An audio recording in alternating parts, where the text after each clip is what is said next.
Hello, everyone, and welcome back to Absolute Scenes. This is number 78 on our list of the IMDb bucket list films. And today we have Das Boot. It's a 1981 film based on the novel by Lothar Gunther Buchheim. At the time, it was one of the most expensive German films ever produced, and it was nominated for 6 Oscars. It follows the war correspondent Lieutenant Werner as he joins the submarine U-96 for a patrol during the Battle of the Atlantic in World War II. So is this film really deep, or is it just a bit shallow?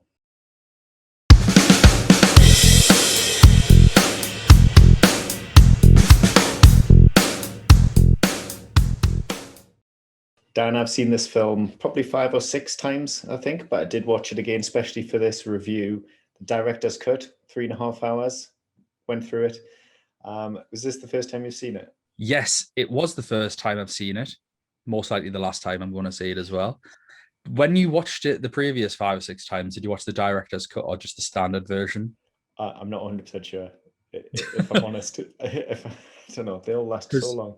it's a long time to commit with a film like this.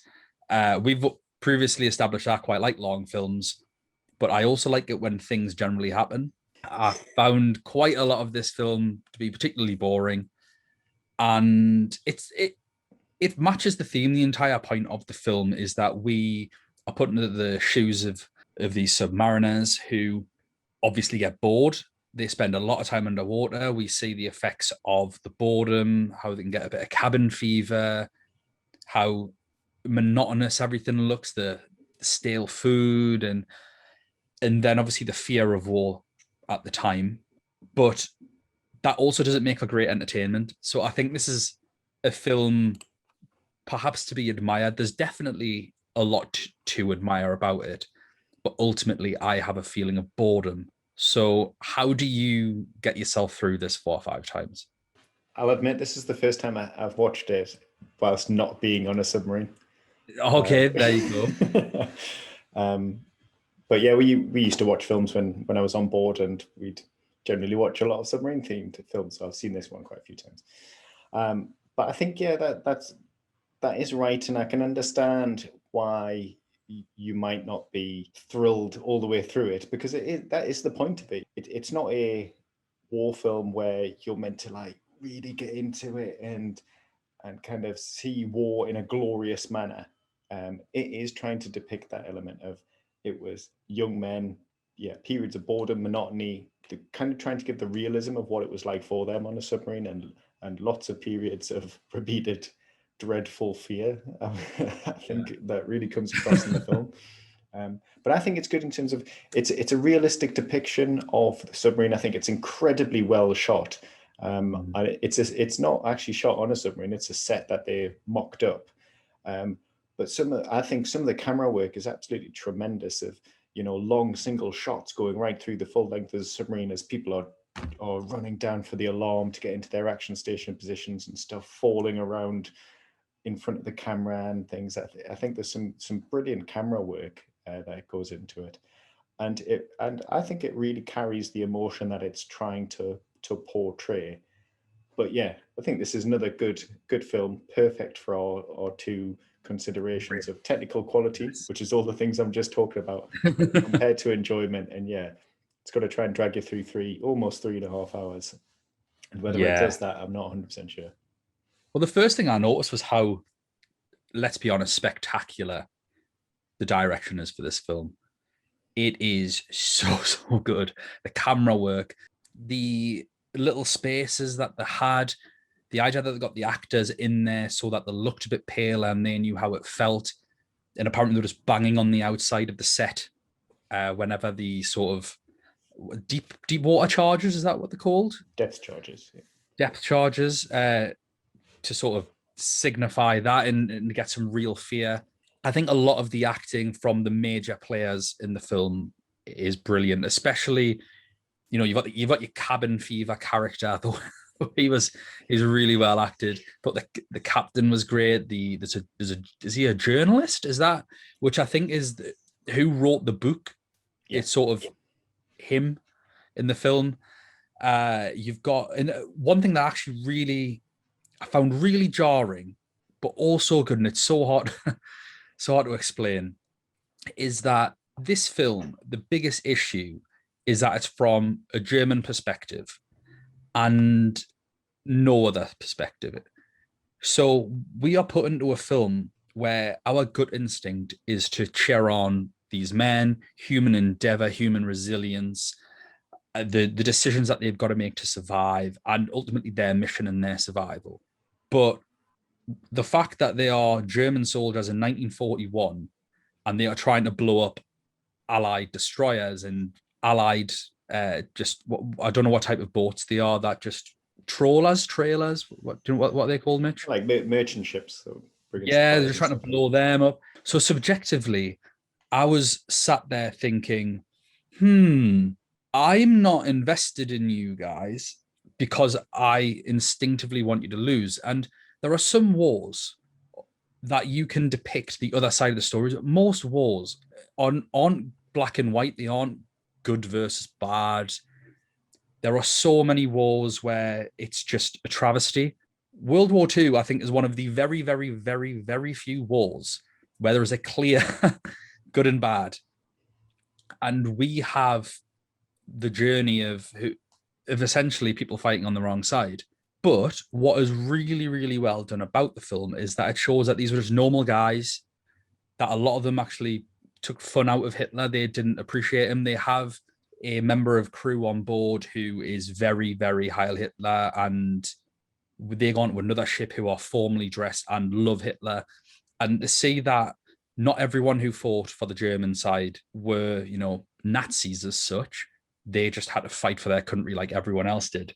I thought was quite grounding in a really nice touch and showed a real sense of realism. At the same time, they are trying to blow up some innocent people. So getting on board with the story was really, really difficult for me. See, I think that's one of the good things about this. I think it does that really well to immediately show that the captain isn't like, mein Führer, I'm going to do everything for the Reich kind of thing. And you really get the sense that when they're on board, and yes, they're trying to fulfill their duties as their responsibilities of being in the Navy, but really they're there for each other's survival. It really brings that human element of a group of people just trying to get themselves through safely back off their patrol.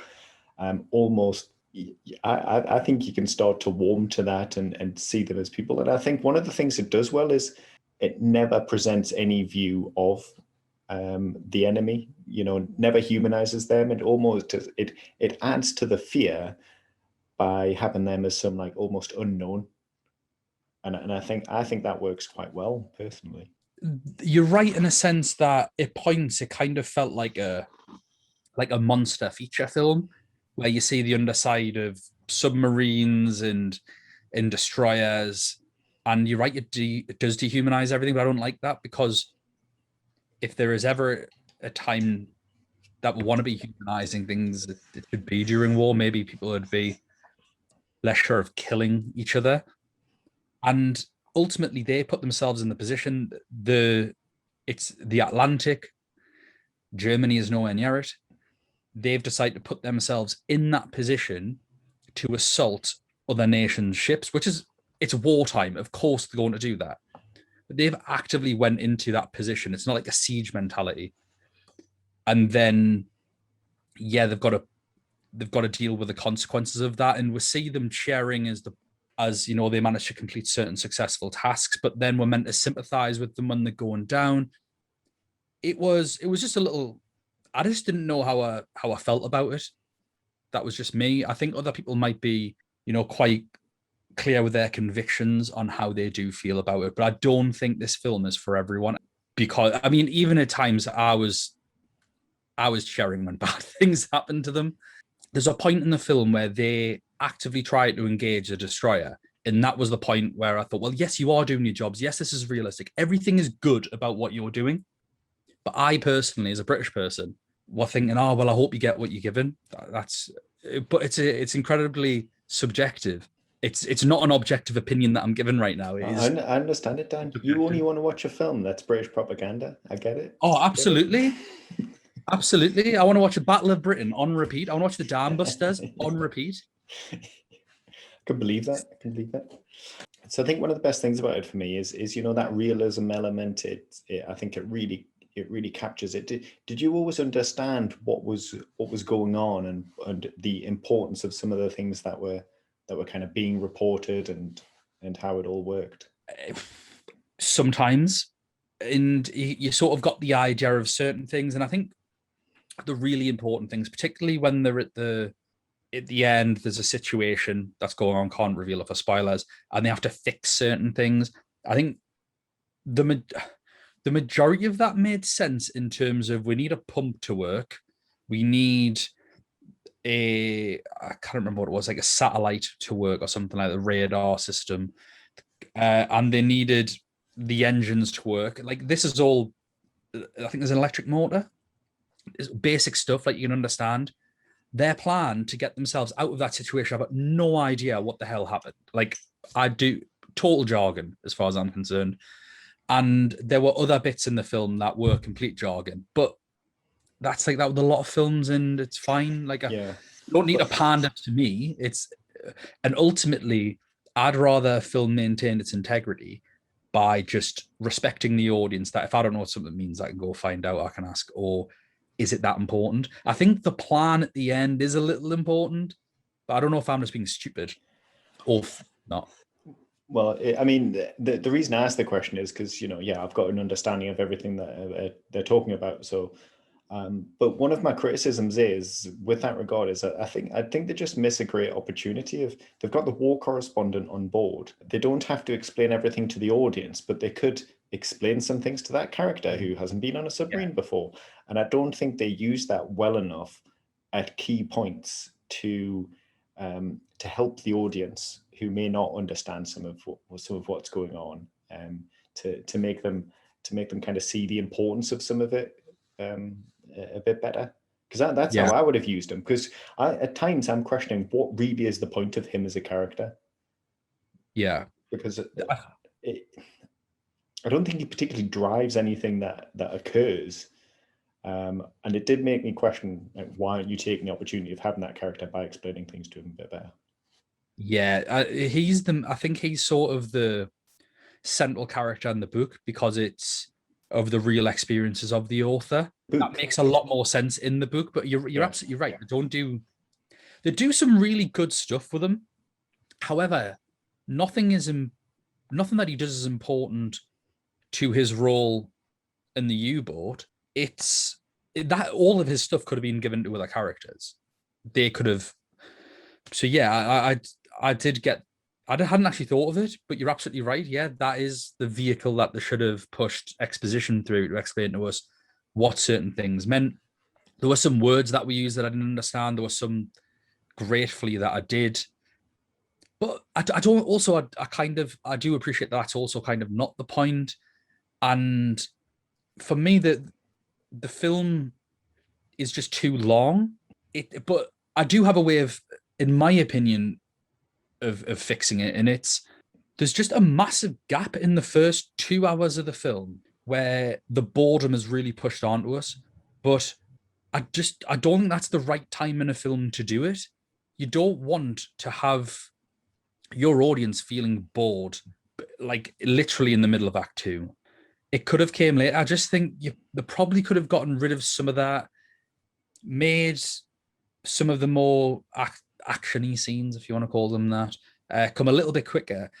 The best part of the film is the final crisis that they have, which is what we just talked about, where they explain the need things fixing. And the stresses of that situation, that was amazing. That was genuinely the best part of the film. I was actually concerned about them. I was really, really invested in human endeavor, regardless of the nationality.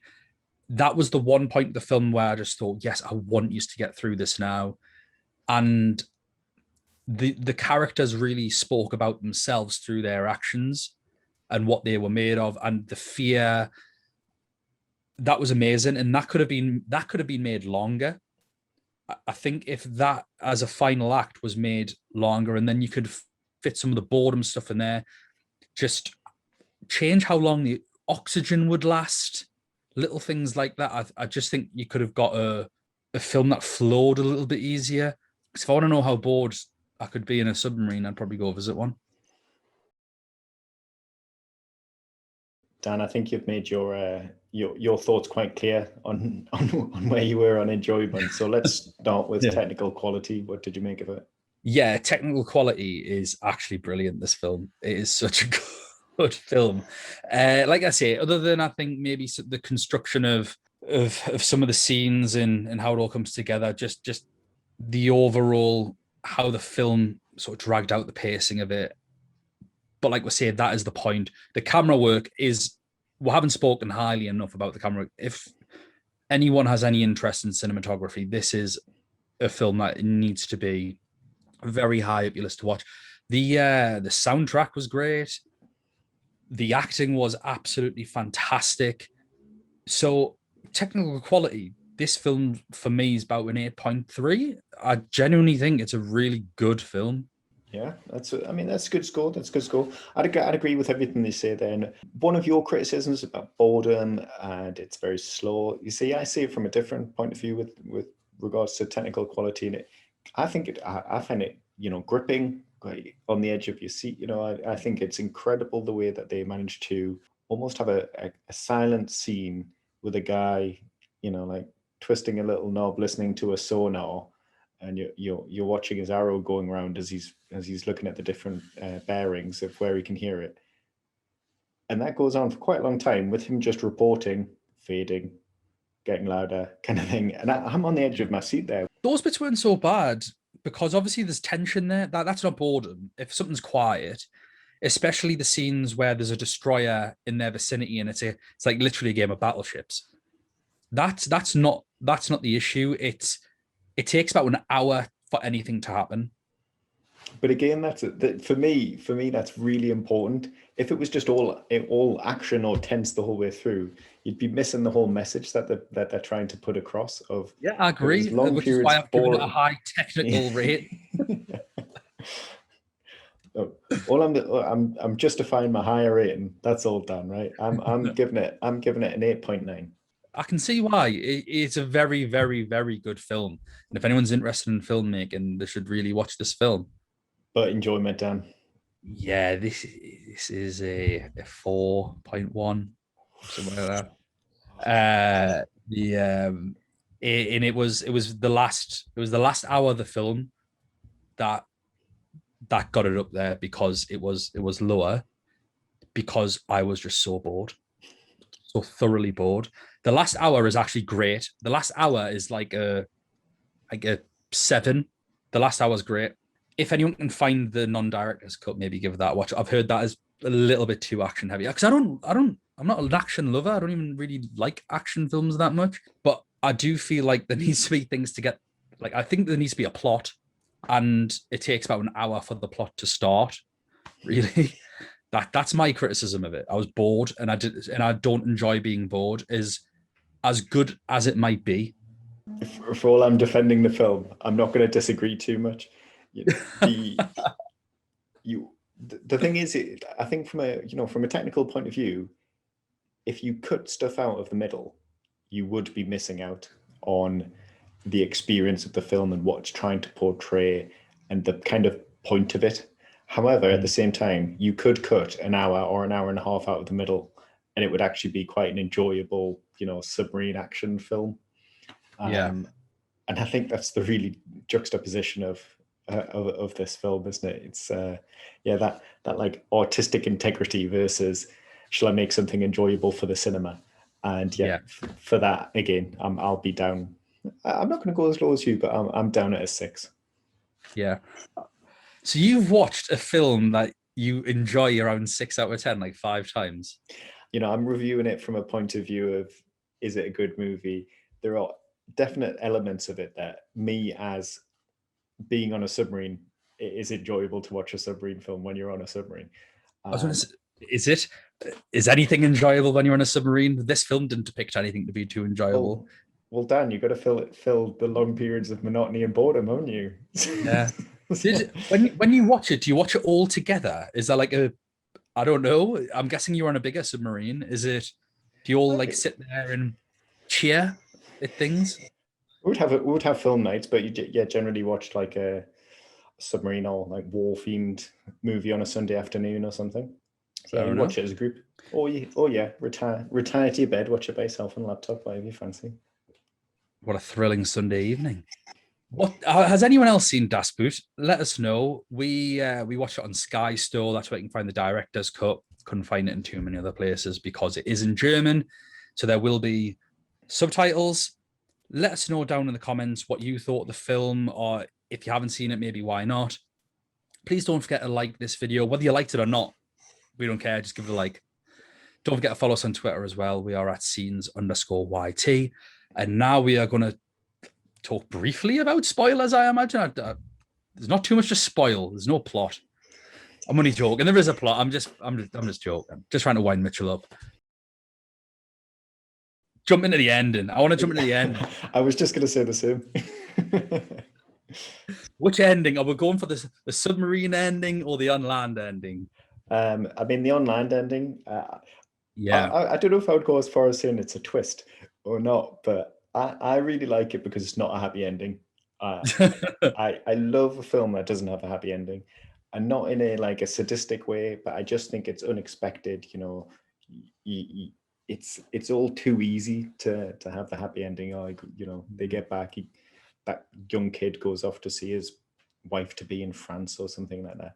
I liked him. I think this was really good. He was the one I liked. I really, really liked him, and I liked his character. I just think it was like, it was the point of the film, because it's showing it's meant to be giving a bad depiction of war. It's not glorifying it in the slightest. So it got its message across. And also for me, it was quite an entertaining finish. Yeah, it's incredibly nihilistic, isn't it? That they managed to survive this horrendous scenario that they're in for it all to just end like that. And I just think it's a great scene, with like the guy's running off with that tubes, trying to get away from it. It's such a conflicting thing because I like to consider myself to be a fairly level-headed person. I am not someone that, if a person on either side of a war dies, I see that equally as tragic. It's just war's horrendous in general. And I get in war films, I never get satisfaction from the goodies killing the baddies or anything like that. But when they're obviously coming in and they're getting the flowers and everything, and I just thought that's actually like quite a nice moment. And then you see some of the Nazi soldiers and you go, oh no, you're all horrendous. So when those planes came in, I might have shouted, get in there, boys, as it happened. That being said, I wasn't expecting them to kill off every person that had an ounce of character in the film, except for the journalist, because the ones that lived were the ones that were just sort of background noise. But apparently Wolfgang Petersen's wife was the one that decided who lived and died in the film, according to our old friend IMDb trivia. I've not fact-checked that. It'd be total nonsense. But that's apparently what happened. But I was really upset when Loverboy died with all these letters, and there were some really good characters that were around the dinner table. They're the ones that were the most interesting. I felt like it didn't do much with a lot of the other people on the U-boat. I honestly just thought they were background noise. It is a kind of strange thing, isn't it? Because the film goes on for 3.5 hours, but you never explore the characters too deeply, do you? Because for all I agree, I think the people around the dinner table, and the officers are quite interesting and entertaining as something to view. But I think it would have been a bit more interesting, the guy who's really stuck up, explore why. Like what, maybe he could have explained at some point, or you could have understood why he was so, strongly German for the Reich and prim and proper kind of thing. And maybe understood it. I don't know anything about I don't know what he was, the second officer or whatever, the guy who was eating the moldy bread. I don't really know anything about them. Yeah. I don't know. Do I need that? Or am I just looking for something to criticize now? But no, I think that is something about any of them. Get you through the boredom. Like, you want to sit there and analyze boredom. At least let us get to know these characters, and then I might be more invested in who they are as people. But the only thing that we get invested in that sense is their actions. So I'm in admiration of his second in command. Is it the chief? Is that what they call him? The chief? Chief?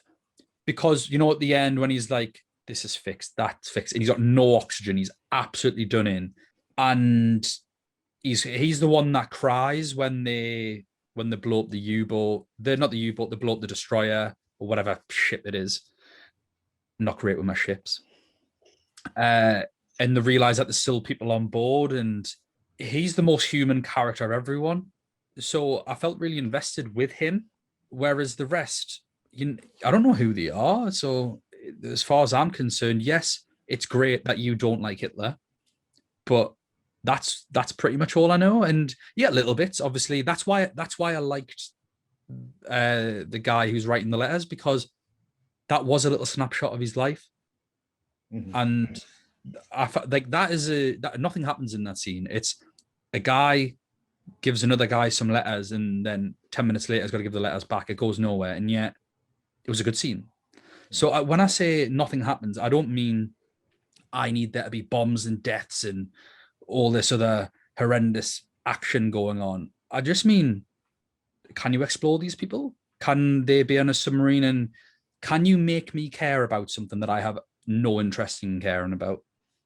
Yeah, and I think it is particularly relevant for the captain, isn't it? I mean, Yes. you're told from the start, you're shown from the start that maybe isn't as much a fan or indoctrinated of Hitler as some other people in Germany at that time, but you're never really told anything about why has something happened in his past that makes him think like that, or was he already predisposed in that way?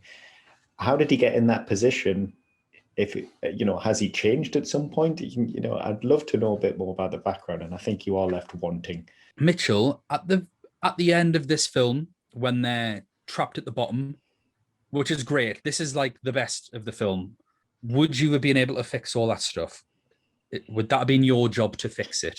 You're the engineer.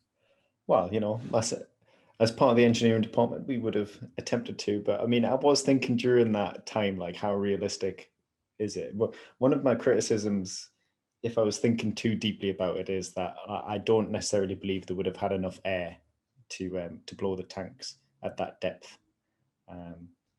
But I'm not going to go into it too much. This actually brought up one thing that, as a layman, they did all right showing, yet still maybe not quite enough. And that is the depth. So do you know how he does the depth test, and you can hear things cranking, and they're all like sort of, ooh. That's good in a sense that we get a sense of what is deep, but I don't know what the ramifications are. Obviously, he says, but what is the depth that a submarine can go? And then obviously they go well beyond that point. They go down like 260 meters. And is that really deep for modern submarines? Like, do you guys go, or when you used to work on submarines, did you go deeper than that? Yeah, I don't want to get into the engineering of submarines too much, but they do get to a point where you would you just die instantly. It just completely crushes it on itself. When the pressure overcomes the pressure hull, it would just, just. I actually think some of the best scenes are the ones not on the submarine in this film.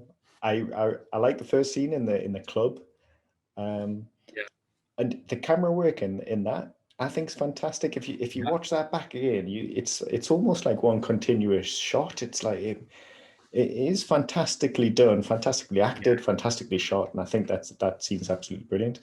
I also love the scene when they go on board the ship to go have that meal, and I think I love the kind of juxtaposition between how different people are experiencing the war at that point, and also kind of that the guy that greets them, the captain that greets them, just the way he's like just completely misunderstanding the room and misreading everybody that's there. I really enjoy that. Takes the wrong person's hand, is very pro Hitler. And he's like, oh, sorry, I realized that it's not in the right crowd. Not everyone is so loving. It was I really enjoyed that scene. It was, like I say, I think that's like sort of a little bit before that, where the cat and mouse game, The Destroyer, to the end. That is a good film. That is a good film. Uh, and it gets sort of, like you say, the difference in opinions between different experiences during the war, which is something that we gratefully didn't have to experience. And there is fear in there because it is really tense and scary, and I felt claustrophobic, and like I didn't want to be anywhere near a submarine. And all I was thinking was, everyone's having PTSD after this, surely. And like we say, the ending I thought was good. The bit where they're trapped at the bottom of the Gibraltar Strait was great. It's just the stuff before. That is one interesting thing about the film, is the depiction of the men on the boat, where everything is about work and sex. Like the way that there's only one. You've got the character with the letters who talks about a woman lovingly. You have the chief's wife who is ill. I think every other woman's sexualized, or the way they talk about it, or they're so angry when they can't go to France. Not because of what, like, I think obviously half of them are annoyed because they've got to go through the Gibraltar Strait, which is suicide, and then the other half are annoyed because they're not going to get their end away. And I do think that would be a very, very realistic portrayal of men in the 1940s and say the 1930s as well. It's 1941. This was set. I just would have liked the introspective moments as well from them, where maybe they could be themselves, even if it is just to themselves, where maybe we say that this is just something that they put before them as a barrier, as a shield amongst other men. I think that could have been explored. I don't know, maybe I'm asking too much. So we obviously had to watch the director's cut. We couldn't find the original cut. And this was also a TV series, apparently. And it wasn't greeted with a particular adulation when it was first released. So it had a lot of problems. Worldwide, it was actually accepted quite well. So Dan, I think this has been a really great example of the bucket list top 100 films of, might not necessarily be the best films to ever watch, but it has a fantastic technical merit, and there's excellent things that happen in this film. Therefore, there is an argument that maybe you should watch it once just to see that. But I'm guessing for you, it's not going to be a repeat watch, is it? I highly doubt it. I may have to be forced into it. Who knows? I doubt it. Yeah, I can't see myself watching it too many times, if I'm honest. But yeah, I do recommend people go and watch it if they're intrigued by what we've talked about, because genuinely, camera work absolutely fantastic. I would pick that out as a great selling point of this film. If you've enjoyed our review, then please subscribe to the channel, like the video, and join us next week as we'll be talking about Braveheart. Another incredibly long film, Dan. Yes, things happen in this film though, and it's gonna be interesting. It's been a long time since I watched Braveheart, so I'm actually looking forward to it.